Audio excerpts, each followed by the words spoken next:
Olá, olá, olá, pessoal, está ouvindo? Vocês Olá, olá, agora tá saindo som aí normal? olá pessoal, está ouvindo? Olá, olá. Eu Agora vou tá saindo agora som eu aí normal? verifiquei aqui pelo celular que tá tudo ok, pessoal. Tava aqui falando sem som. Vamos de novo a matéria aqui, né, pessoal, vocês me desculpa, a gente estava sem som porque ninguém tinha comentado, mas aí me avisaram aqui.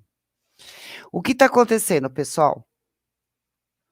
Vamos ver essa represália, né, que está acontecendo nos Estados Unidos, Chinas, interrompe diálogo militar de alto nível com Washington. Isso aqui que eu estou mostrando para vocês, essa imagem aqui, pessoal, é, é os mísseis, né, que a China está soltando em direção a Taiwan. Só que engraçado que eles falam que isso aqui é apenas um exercício. Mas que exercício é esse se a China tem vontade de tomar Taiwan de vez, né, de roubar lá a província de Taiwan. A China anunciou nessa sexta-feira, dia 5, que interrompeu a cooperação com os Estados Unidos em diversas áreas, incluindo o diálogo entre comandantes militares de alto nível. A medida é a primeira realiação direta dos Estados Unidos por conta da visita nessa semana da presidente das câmaras dos deputados dos Estados Unidos, a Nancy Pelosi. Eu falei no meu canal, vocês lembram? Eu falei no meu canal sobre a Nancy Pelosi. Eu falei no meu canal sobre a Nancy Pelosi e avisei que estava sendo muito estranho. Ela não falou para ninguém, ela omitiu as informações dizendo que não dizendo que não tinha ido para a China. E a verdade é que ela foi, simplesmente ela foi, sem aviso nenhum. E o que acontece quando com a visita dela? A China, ela mandou um recadinho para os Estados Unidos, meio que ameaçador. A viagem enfureceu Pequim, que considera a ilha parte do seu território, e viu a presença de Pelosi como uma provocação de Washington. É aquilo que eu estava falando, pessoal. Essa visita dela não foi interessante em momento algum, não foi interessante. Ela não tem noção do que isso vai trazer, né? O que isso vai acarretar. E viu a presença Aqui de tá bom, minha Pelosi voz como tá uma boa aqui, provocação de Washington. É aquilo que eu estava tá falando, boa. pessoal. O Ministério das Relações Exteriores da China também disse em um comunicado que está interrompendo as conversões climáticas com os Estados Unidos, assim como a cooperação na prevenção dos crimes internacionais e no repatriamento de imigrantes ilegais, além de outras 8 medidas específicas. A China está apertando os Estados Unidos, pessoal. Também nessa sexta-feira, o governo dos Estados Unidos convocou o embaixador da China e Washington para apresentar formalmente um protesto contra as invasões de aviões e navios chineses aos espaços aéreos de Taiwan em exercícios realizado desde quinta-feira, dia 4. Exercício? Muito estranho, né, pessoal? Não é estranho isso? Exercício? Não tem exercício. Não tem esse tipo de exercício, porque na verdade o mais importante para eles é tomar a província de volta, né. É o que eles têm interesse, é em trazer pra tomar a província, porque não existe um exercício aí, existe um ataque. É assim que a gente está enxergando, entendeu, pessoal? Tá todo mundo comentando, existe realmente de fato um ataque aí. O secretário nacional de segurança norte-americana, John Kidd, chamou as invasões de irresponsáveis e disse que os atos comprometem a paz e a estabilidade na região. E olha aí os aviões, pessoal. Olha aí os aviões. Os aviões estão aí. Já nas relações com Taiwan, a China realizou nessa sexta-feira, que é hoje, né? O segundo dia de exercícios militares com aviões e navios de guerras que invadiram o espaço aéreo da ilha.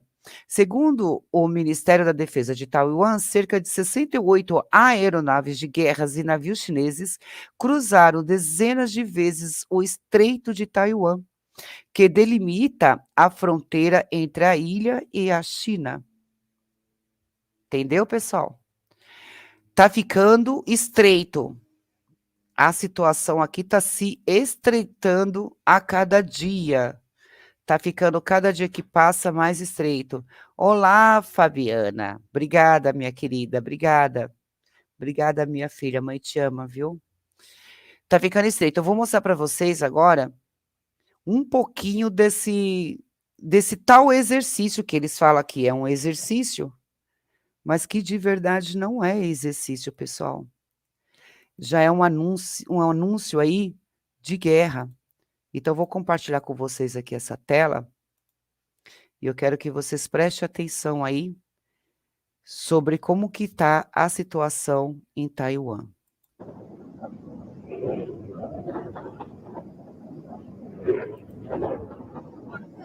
Não é brinquedo não, pessoal. Olha lá.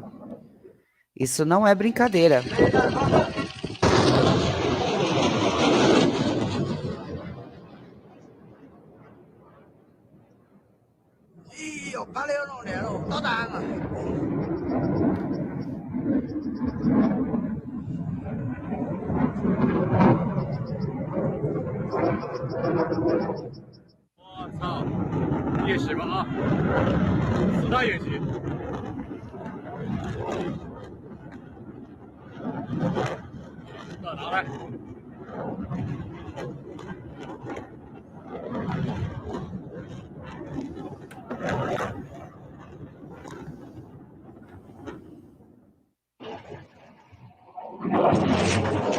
Tá vendo aí, pessoal? Vocês acham que isso aí é apenas um treino?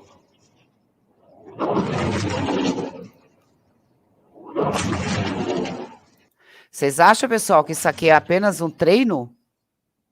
Treino? Desse jeito? Eles estão aprendendo isso? É muito estranho, né? É muito estranho o que está acontecendo, pessoal. Isso aqui é muito sério. Vocês têm noção o que pode acontecer com o mundo?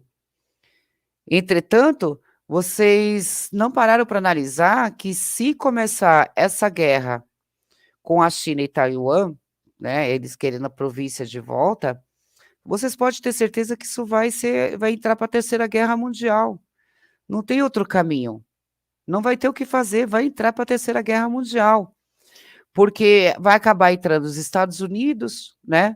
Vai entrar a França, vai entrar vários países aí, e aí onde eu pergunto para você, de que lado vocês estão?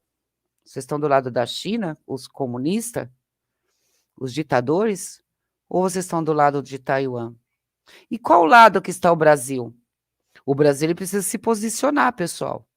Quando se trata de uma guerra dessa magnitude, o Brasil ele tem que se posicionar.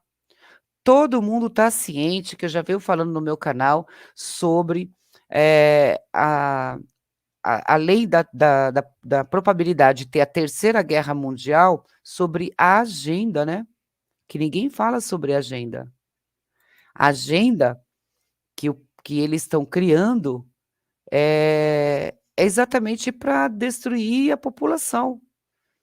Entendeu, pessoal? Para destruir a população. Ó, peço desculpa para vocês aí, vocês estão vendo o meu rostinho hoje, eu estou super cansada, mas eu fui fazer um exame cardíaco hoje, que graças a Deus no final não foi necessário fazer o que tinha que fazer, o que estava me, me deixando meio assustada, né? Mas graças a Deus deu tudo certo aí, e eu estou bem, estou aqui de volta. Estou aqui de novo, né, para estar falando com vocês, né, pessoal? E é isso, nós temos que nos preocupar sim, nós precisamos nos preocupar sim com essa guerra, porque se já estamos passando por situação difíceis com a guerra entre a Ucrânia, né, e o nossa, agora deu até branco. Bom, enfim, se a gente já está passando por uma situação financeira difícil, que tudo aumentou de preço, imagina se entrar em guerra a China com Taiwan. A situação vai piorar, vai ser pior ainda, entendeu, pessoal? Vai ser pior ainda, porque aí sim as coisas vão ficar mais difícil para todos nós, vai ficar bem mais complicado. É, mas vamos lá, temos mais notícia aqui para passar, né? Notícia é tudo, é importante, e a gente tem que estar falando sobre isso. Então vamos lá, pessoal. Eu vou mostrar para vocês agora o que está acontecendo em questão de notícias aqui, ó. Não é esse aqui não, deixa eu ver. Vamos lá. Olha só, Carme Lúcia dá 5 dias para Bolsonaro explicar mudanças no dia 7 de setembro. Vocês sabem que o Bolsonaro, ele convocou, né, todo mundo para ir para as ruas no dia 7 de setembro, pessoal. Ele convocou todo mundo para ir para as ruas. E nós queremos saber qual que é o interesse dele, né? Se é apenas para apoiá-lo ou se ele tem interesse de invadir o STF. Será?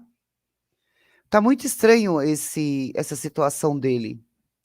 Opositores do presidente entraram com ação no STF, alegando que mudanças no local do evento teria motivação política. A ministra Carme Lúcia, do Supremo Tribunal Federal, STF, deu ao presidente da República, senhor Jair Messias Bolsonaro, 5 dias para explicar o motivo de mudar o local do desfile de 7 de setembro e das comemorações do bicentenários da independência do Rio de Janeiro. O evento estava marcado para acontecer no centro da cidade, mas foram transferidos para Copacabana, onde foi anunciada a manifestação política de apoiadores ao governo. A decisão do chefe do executivo foi contestada pela Rede Sustentabilidade, que alegou que a mudança tem motivações eleitoral. Para a legenda, ao levar o desfile militar para o mesmo ambiente ao qual convocou seus apoiadores, o presidente demonstra evidente abusos de poder político e econômico. Na decisão, Carme Lúcia também determinou que a Advocacia Geral da União, a AGU, e a Procuradoria-Geral da República, PGR, se manifestem sobre o caso em 3 dias, ultrapassados os prazos, com ou sem manifestação dos agentes e órgãos públicos indicado, retornem-me os autos com urgência, finalizou. Na terça-feira, dia 2, em entrevista à Rádio Guaiabá de Porto Alegre, o presidente voltou a convocar apoiadores para a manifestação no dia 7 de setembro, mas descartou a hipótese de que os atos tenham o objetivo de confrontar a instituição da República, como em 2021. Da nossa parte, ninguém vai querer protesto para fechar isso ou fechar aquilo. Moralmente, algumas instituições estão se fechando no Brasil e dá para ganhar a guerra dentro de 4 linhas, afirmou. Como não, seu presidente Jair Bolsonaro? O senhor não está sendo verdadeiro, não. Obrigada, Fabiana. A Rússia, vou voltar com esse assunto aqui. Como assim, presidente Bolsonaro? Da outra vez o senhor fez a mesma coisa, o senhor convocou todo mundo lá para o dia 7 de setembro, né, para protestar, fazer o protesto dos caminhoneiros, agitou a galera, simplesmente deixou o pessoal lá ver navios e voltou na imprensa e falou que não tinha feito nada disso, que o senhor não tinha convocado o pessoal para fazer aquela parada toda dos caminhões, né, que era a paralisação, que não seria para ser parcial e sim completa, mas não deu muito certo nos objetivos daquilo que o senhor se prostou, né, presidente da República. E agora o senhor, na verdade, está agitando o pessoal de novo e está saindo muitos comentários que o interesse seu realmente, além de ser político, é acabar com o STF, né? Então vamos ser verdadeiros aí, senhor Bolsonaro, fazer um trabalho direitinho e falar a verdade, porque tá meio complicado, hein? Tá meio complicado. Vamos ser mais verdadeiro aí com o seu povo. Afinal de contas, colocar o pessoal para dar a cara para bater e simplesmente sair fora da situação, isso é uma hipocrisia. É a mesma coisa você colocar o pessoal todos para lutar na guerra, o senhor chamar para todo mundo lutar na guerra e o senhor, sair de fininho. Então não é legal isso que o senhor está fazendo com o pessoal, Bolsonaro. Vamos ver aí se o senhor tem uma outra forma de mentir de novo para todos, né. Vamos lá, pessoal, hoje a notícia aqui tem bastante notícias e vamos falar mais uma vez, né, sobre isso aqui agora, ó. Presta bem atenção. Um em cada 8 pacientes tiveram sintomas de covid longa, aponta o estudo. Um em cada 8 adultos que tiveram Covid-19 apresenta sintomas de longas duração. A informação foi divulgada em um estudo público na revista científica The Lancet, nesta quinta-feira, no dia 4. Para analisar, o estudo contou com uma abordagem que comparava pacientes com Covid longas, aquela em que os sintomas demoram a passar e a população não infectada. Este é um dos primeiros estudos a usarem esse tipo de comparação. Para os especialistas, a inclusão do público não infectado possibilita uma previsão mais assertiva da prevalência de sintomas do Covid-19 a longo prazo, além de melhor identificação dos primeiros sintomas relacionados. Os sintomas analisados foram as características mais frequentes em pacientes com Covid longa, como problemas respiratórios, dores musculares, dor no peito, fadiga, perda de olfato ou paladar que tenha sido pré-existente ao diagnóstico e ou até em pessoas que não foram diagnosticadas. Este método nos permite levar em consideração sintomas pré-existentes e manifestações em pessoas não infectadas para oferecer uma definição de trabalho aprimorada para a Covid longa e fornecer uma estimativa confiável de quanto tempo a doença provavelmente vai durar na população em geral, explica Judith Rosmalen, da Universidade de Groningen, na Holanda, principal autora dos estudos, em nota. Para realizar a pesquisa, mais de 76.400 adultos na Holanda preencheram um questionário online sobre 23 sintomas típicos da Covid prolongada entre março de 2020 e agosto de 2021, sendo que cada participante respondeu aos questionários 24 vezes.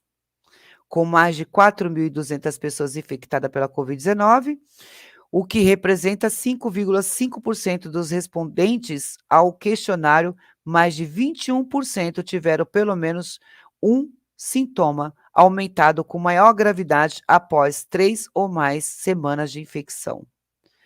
É isso aí, pessoal. É só para vocês terem a noção do que estão, né, acontecendo em situação com esses pacientes. O pessoal anda reclamando muito que sobre isso aqui, o pessoal reclama muito, dizendo que estão com muitas dores, o pessoal ainda sente muito o mal-estar vindo da dessa doença, né, infelizmente, infelizmente. E vamos falar agora, mais um pouquinho aí, de uma doença que está deixando muita gente preocupado mesmo. Eu vou compartilhar com vocês esse vídeo aqui, pessoal. Preste bastante atenção, porque é de extrema importância. uma vez, ele que é clínico geral, doutor Carlos Machado. Bem-vindo, doutor. Tudo bom? Tudo bom, obrigado pelo convite. Sempre um prazer. E vamos começar a semana dando dica, né? Prevenção. Pois é, porque o assunto é sério. Antes da gente começar, vou inclusive ler uma nota para o pessoal de casa, para quem ainda não tinha ouvido falar a respeito. Vou passar para vocês. O Ministério da Saúde confirmou na noite deste domingo o segundo caso de varíola dos macacos no estado do Rio de Janeiro. O paciente é um homem de 25 anos que vive em Maricá, na região dos Lagos. O Brasil já registra 8 casos confirmados, sendo 4 em São Paulo, 2 no Rio Grande do Sul e 2 no Rio de Janeiro. Outros 6 casos permanecem em investigação. Todos estão isolados e em monitoramento. E aí, como se não bastasse, né, um Covid, uma pós-pandemia, essa questão toda que a gente está vivendo, a gente se depara agora com uma situação também delicada desse retorno aí da varíola. Então, doutora, até para que a gente entenda, queria que você contasse um pouquinho, né, o que a gente entende pela varíola do macaco e se realmente a gente precisa ter uma preocupação e um alerta. Bom, obrigado pelo convite, bom dia a todos. Olha, todo mundo já ouviu falar da varíola. A varíola matou, para você ter uma ideia, na época dos anos 1700 até 1800, matou mais de 60 milhões de pessoas. E a varíola sempre veio dos animais, então naquela época era a varíola da vaca, agora a varíola do macaco, que nem é do macaco, é de roedores na África. Então a varíola é um vírus antigo desde a época do Egito Antigo. E com as vacinas, né, que surgiram há 300 anos, 250 anos atrás, a gente conseguiu acabar com a varíola até o ano 1980. Tá. Então não tem mais a vacina da varíola. Mas o bichinho está solto, né, os vírus estão por aí. E nós estamos numa época de guerra mundial, né, uma guerra mundial contra vários bichinhos. A gente tem aí o bichinho do Covid-19, Corona-19, aí veio um primo dele que eu chamei de C20, depois veio o C21 e agora tem o C22. Então a gente já tem pelo menos uns 90 coronavírus diferentes em 2 anos. E aí vem o da varíola para piorar um pouco a situação. Pois é, ainda mais nessa época do ano, que é uma época ainda difícil, que a gente tem outras questões também ligadas a vírus, né? No nosso país. Muita gente falava assim, não, com a corona foi isso, né? Vai vir o inverno, vai piorar, ou vai vir o verão, vai melhorar. Nada disso aconteceu. Esses vírus atuais não estão respeitando mais nada, porque o mundo é globalizado. Alguém sai com um avião, com o vírus lá do outro lado do mundo e chega aqui em 12 horas, então o vírus passeia à vontade. E aquela preocupação de no inverno piora, mas piora no verão também. Então, não é mais um momento de pausa. Não tem mais paz, a gente está em guerra. Então, até para que a gente entenda, antes de discutir um pouquinho sintomas, queixas, a gente tem umas fotos para apresentar, né, de uma parte tópica, assim, da pele, mas, doutor, a transmissão acontece de que forma, neste caso, que a gente está falando aí, do bichinho ser, o animal ser o macaco? A varíola, que no caso é a varíola do macaco, continua sendo o mesmo bichinho, a varíola. Tem vários animais que carregam o vírus da varíola. E a doença é uma doença infecciosa, é transmitida por secreções, então beijo, relação sexual transmite, e forma pequenas feridas, bolhas, e depois cicatrizam e forma uma casquinha.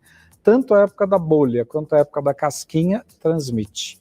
Só que ela transmite também por via oral, então quando eu falo, eu espirro, eu estou tossindo, eu estou jogando no ambiente aéreo, então eu também posso pegar por via respiratória. Agora, encostar, então, quando essa bolha está aparente, também pode ser uma transmissão? A transmissão é muito alta pela pele, e quando ele forma aquela ferida, ela vai formando uma bolha, está transmitindo, depois que a bolha estoura e começa a secar e forma casquinha, está transmitindo ainda.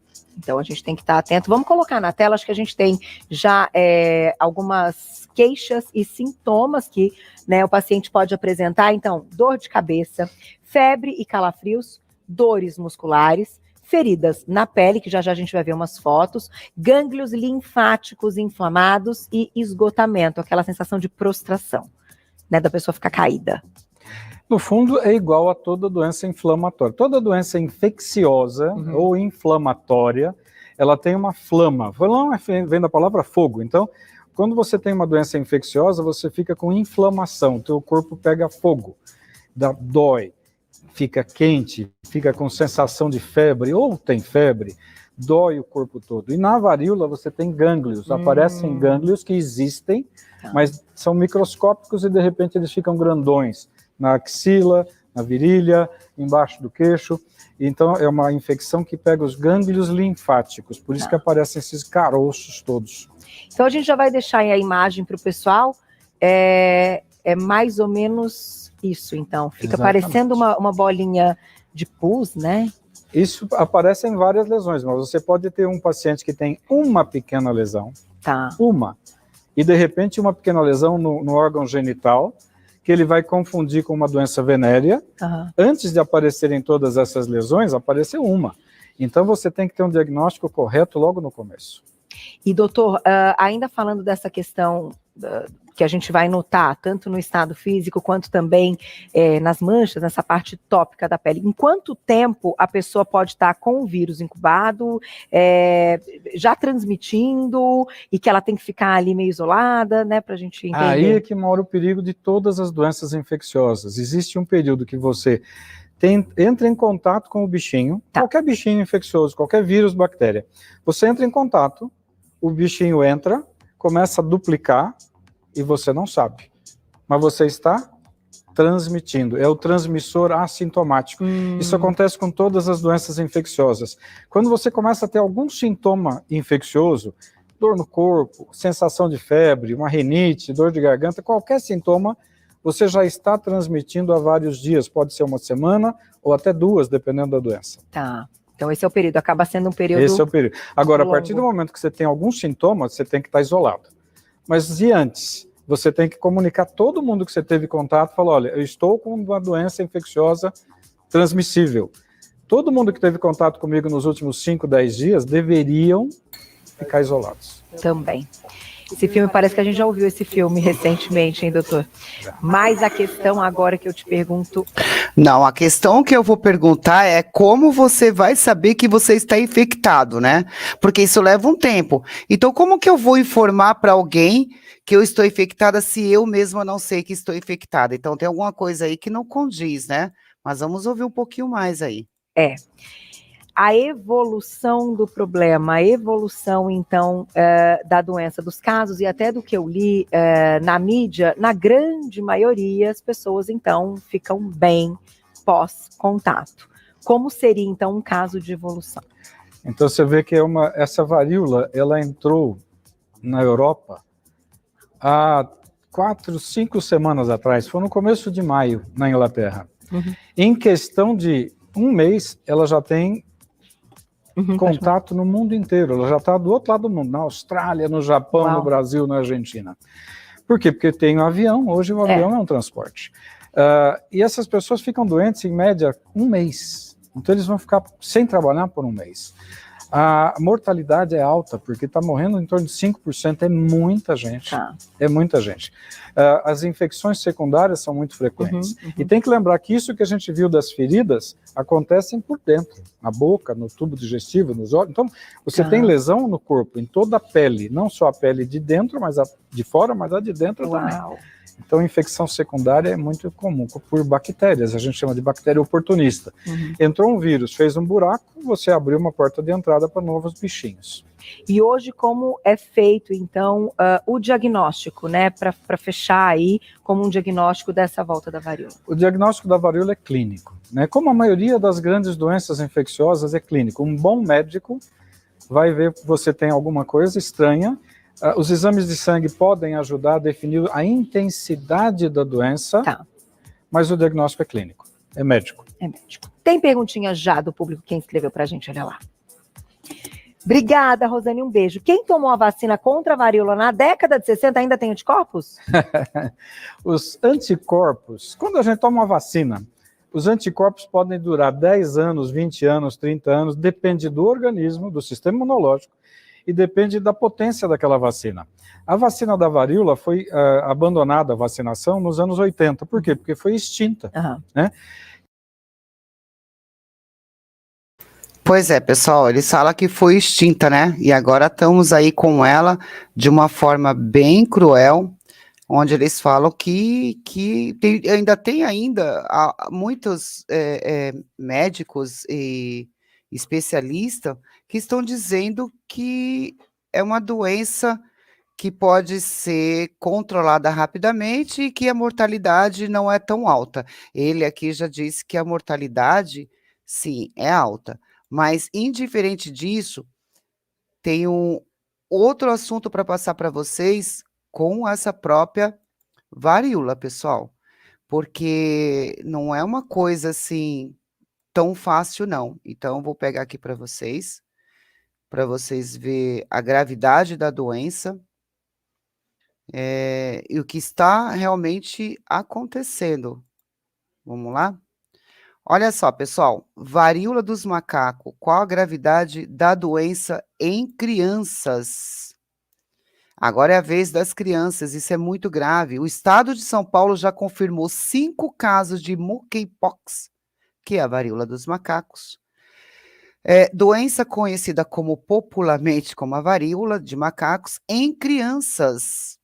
A enfermidade também já havia sido diagnosticada nos mais jovens em outros lugares, como Espanha e Estados Unidos. Então, veja só, as crianças, elas estão sendo contaminadas. Se veio através do beijo, do sexo, como assim? Do sexo, do beijo? Por que as crianças estão sendo contaminadas? Tem alguma coisa estranha. Diversas instituições internacionais, como a Organização Mundial da Saúde, OMS, e o Centro de Controles e Prevenção da Doença, o CDC, dos Estados Unidos, colocam as crianças com menos de 8 anos como um dos grupos onde a infecção pode ser mais grave e apresentar complicações. Varíola dos macacos. Como sintomas da doença mudaram e intrigam os médicos, porque as varíolas dos macacos se espalha pelo mundo após ser endêmica por décadas na África. Essas informações estão baseadas em séries históricas, em estudos feitos desde os anos de 1970, principalmente na região do continente africano, onde o monkeypox é endêmico.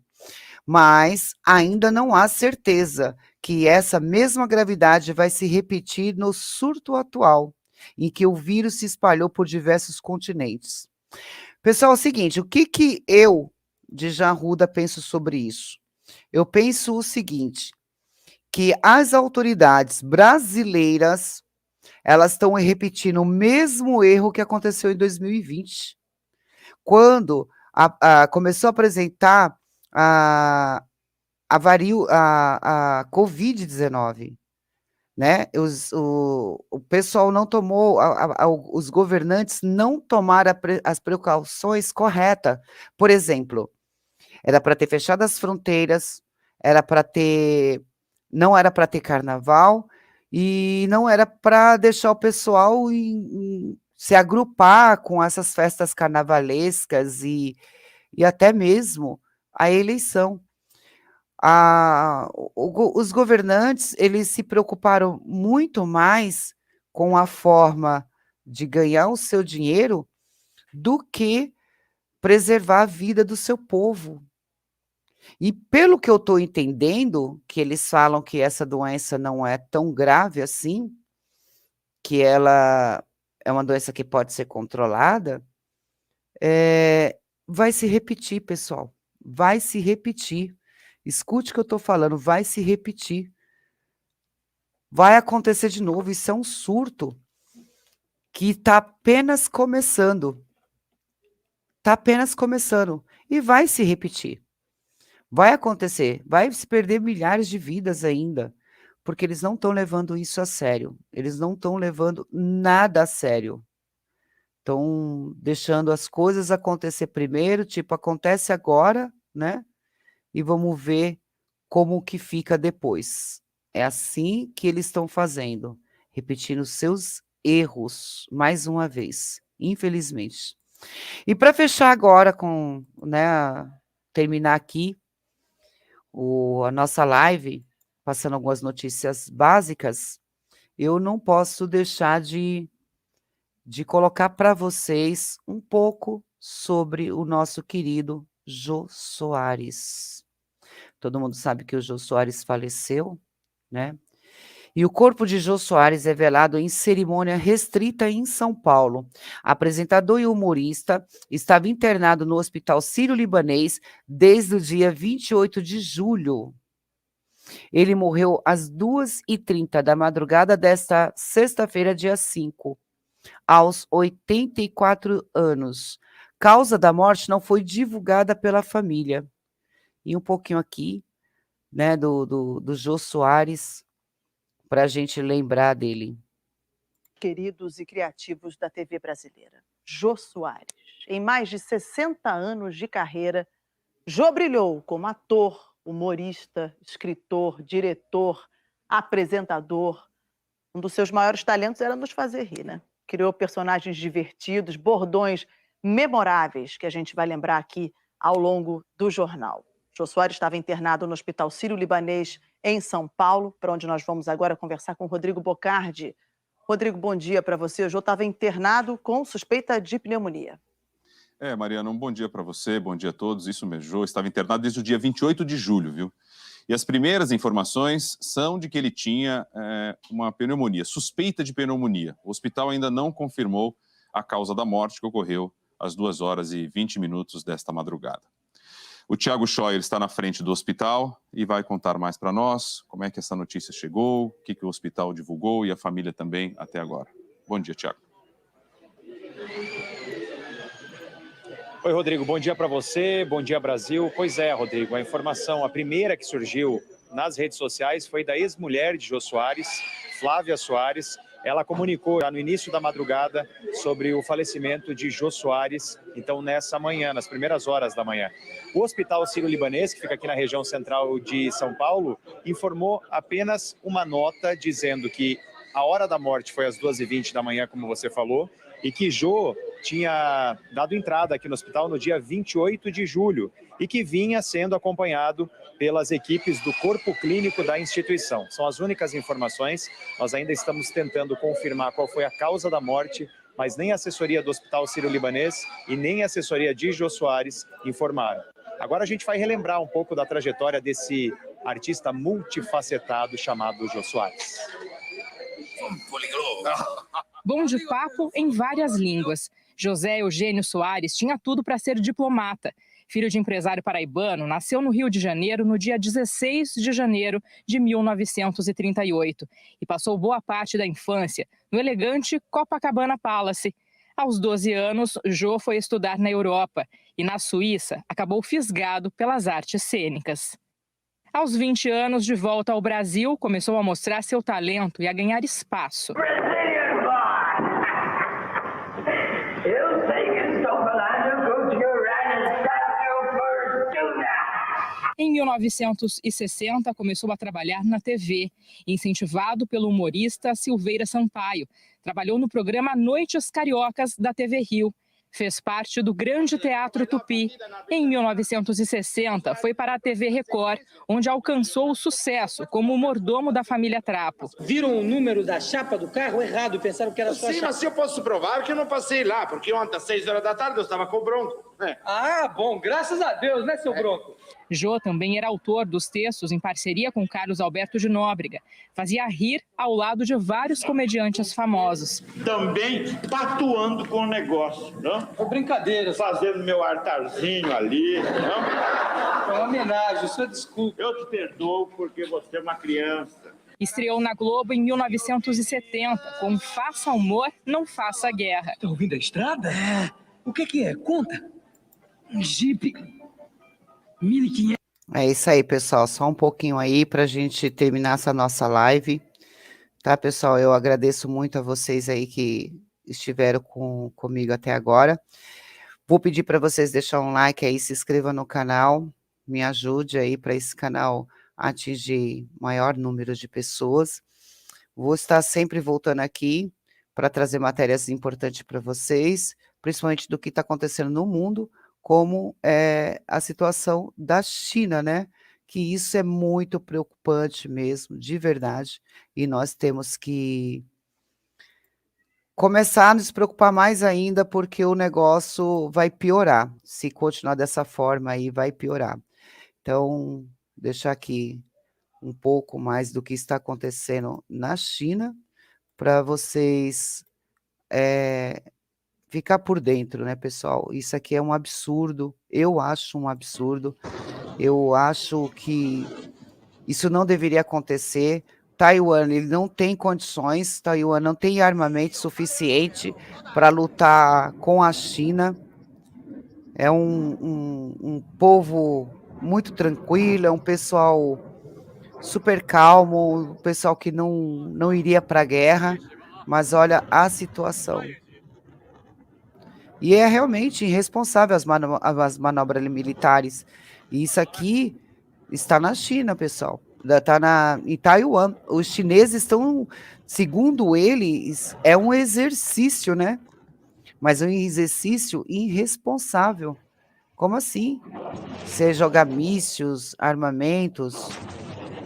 Estão se preparando realmente para a guerra, né? Taiwan está se preparando e você pode ter certeza que outros países como Estados Unidos, Europa, praticamente inteira vai entrar nessa guerra e aí vai ser decretada a Terceira Guerra Mundial.